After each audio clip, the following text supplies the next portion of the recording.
يا مساء الخير عليكم، ازيكم حبايبي؟ عاملين ايه؟ وحشتوني قوي قوي قوي.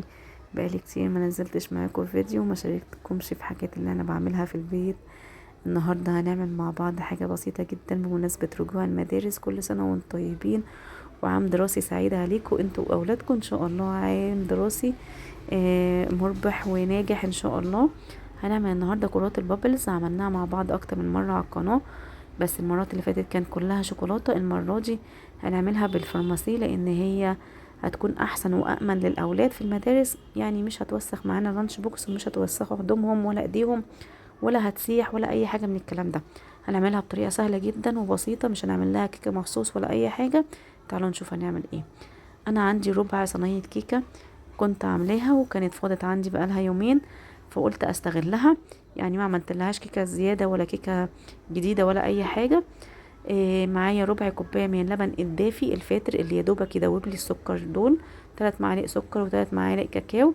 معايا حبه فرماسي شوكولاته اسود ساده وفرماسي ملون. اول حاجه هبتدي بقى افك الكيكه بتاعتي او انعمها او افركها، او يعني تقدري تحطيها في الكبه براحتك، تقدري تعمليها بايدك عادي خالص.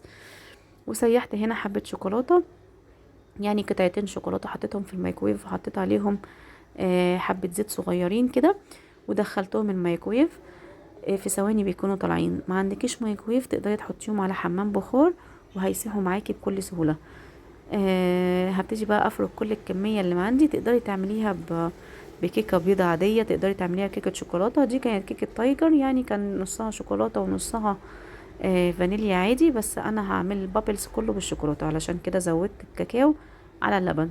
تقدري تستغني عن الكاكاو خالص لو انت هتعمليها يعني لو الكيكه بتاعتك بيضه او انت هتعمليها بيضه ومش عايزه تعمليها شوكولاته. انا حطيت الكميه اللي عندي دول وحسيت ان دول يعني كتير، التلات معالق الزياده. ما ننساش ان الكيكه اصلا هي محلاه، هي فيها السكر بتاعها. يعني انا يا دوبك بس بحلي حبه اللبن اللي انا منزليهم. طبعا الشوكولاته اصلا فيها الشوكولاته فيها السكر بتاعها، والفارماسي فيها السكر الزياده بتاعها. فمش حابين نزود سكر اكتر من كده عشان هيبوظ الولاد. وطبعا يكفي واحده بس في المدرسه، ما ينفعش ندي اكتر من كده علشان الهايبره بتاعت الصبح دي. تمام، يعني حاجه حلوه يحلوا بعد السندوتش وخلاص، معموله في البيت من غير مواد حافظه وبطريقه سهله، شكلها جميل جدا تفتح النفس وطعمها كمان هايل قوي. انا حطيت حبه لبن وهبدا انزل حبه بحبه.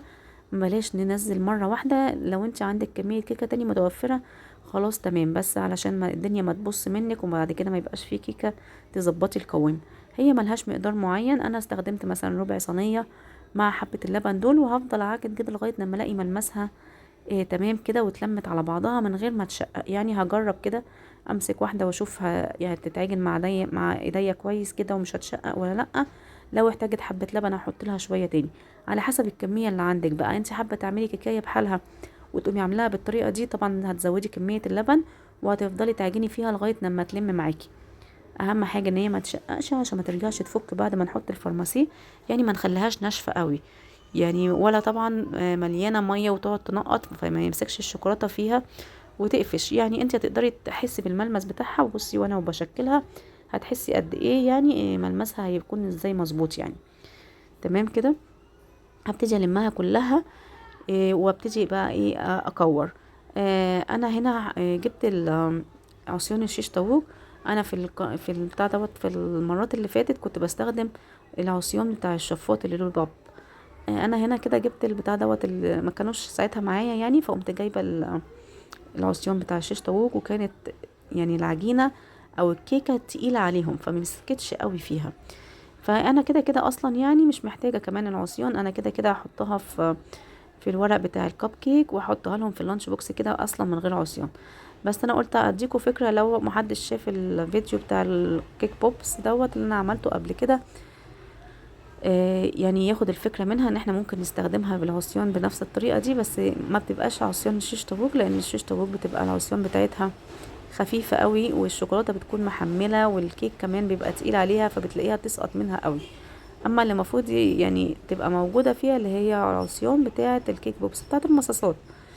يعني تقدروا لو الولاد بيجيبوا مصاصات كتير تقدروا تحوشوا منهم، وفي اصلا محلات بتبيع اصلا الكيك بوكس دي العصيان بتاعتها تبقى جاهزه وبتبقى شكلها جميل قوي.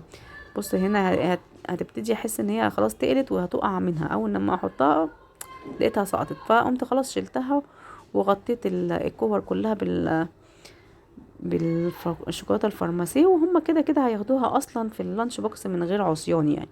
فقمت عامله حبه كده وحبه كده بطريقه سهله جدا. بنزلها في الشوكولاته الاول، بعد كده احط عليها الشوكولاته الفارماسي علشان تلزق. لو انت مش عندك شوكولاته ممكن تحطيها في مربى اي نوع، وبعد كده تحطيها في الشوكولاته الفارماسي. تقدري تحطيها في جوز هند لو اولادك بيحبوا طعم جوز الهند، يعني تقدري تشكليها باي طريقه سهله بالنسبه لك. تقدري تحطيها في مكسرات مبشوره لو هما بيحبوا طعم المكسرات. ابدعي زي ما انت عايزه، اهم حاجه ان ما تكونش الشوكولاته من بره علشان ما تسحش وتبهدل اللانش بوكس وتبهدل لهم هدومهم وايديهم. فالطريقه دي هتكون سهله جدا عليهم في الاكل، والطريقه دي هتكون يعني انضف كتير. لو عجبك الفيديو بقى ما تنسنيش في اللايك والشير، ووريني بقى الحاجات اللي انت هتعمليها. حطي لي صور في الكومنت من الحاجات اللي انت نفذتيها. لو عندك افكار تانية اكتبي لي. لو حابه يعني تشوفي اي فكره تانية اكتبي لي وانا هنفذها لك. اشوفكم في فيديو جديد، ويعني حاجات لللانش بوكسات جديده. استنوني الفتره اللي جايه في فيديوهات اكتر واكتر. اشوفكم على خير، وسنه دراسيه سعيده يا رب علينا كلنا. باي باي.